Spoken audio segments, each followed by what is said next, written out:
சொல்ல மாட்டேன். அன்பான என் தம்பி தங்கைமார்களே, எப்படி இருக்கிறீங்க? வாலிப பிள்ளைகளே, உங்க வாழ்க்கை கிறிஸ்துவுக்காக பலனுள்ள வாழ்க்கையாக மாற வேண்டும் என்று தகப்பன் விரும்புகிறார். ஆமென். என் பெற்றோர்களே, உங்கள் பிள்ளைகளுக்கும் நல்வழிப்படுத்தக்கூடிய நல்ல காரியங்களை கற்றுக் கொடுக்கக்கூடிய நல்ல தகப்பனாராக தாயாக நீங்கள் இருப்பீர்கள் என்று இயேசுவின் நாமத்தினால் நான் விசுவாசிக்கிறேன். நாம் இயேசு அப்பா கிட்ட அப்பம் கேட்டால் அவர் நமக்கு பாம்பையும் கொடுப்பாரா?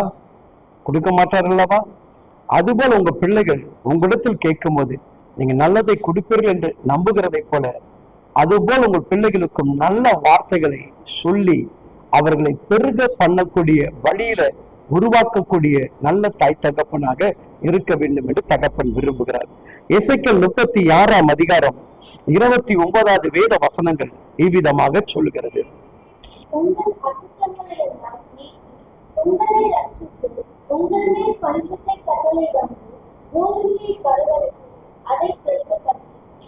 ஆமென். நம்ம எதை நீக்கணுமாக? நமக்குள் இருக்கக்கூடிய அசுத்தத்தை நீக்க வேண்டும்.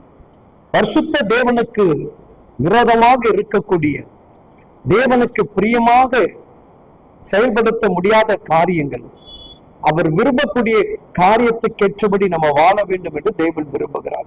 இன்னைக்கு எப்படிப்பட்ட அசுத்தத்துக்குள் நாம் வாழ்ந்து கொண்டிருக்கிறோம்?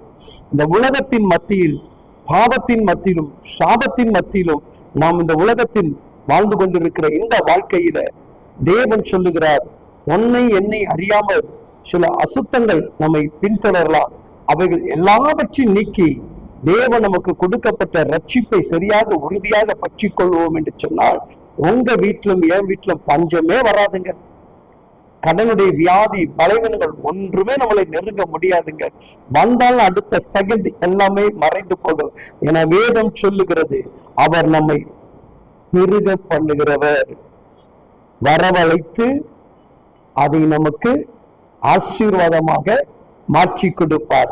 இன்றைக்கு உங்கள் வாழ்க்கையில அந்த ஆசீர்வாதம் வரப்போகிறது. இன்றைக்கு உங்க குடும்பத்துல அந்த பெருக்கத்தை கர்த்தர் கட்டளையிட போகிறார். கலங்காதீங்க. தேவனுக்கு அருவருப்பான காரியங்களை எல்லாவற்றையும் அகற்ற விரும்புங்கள்.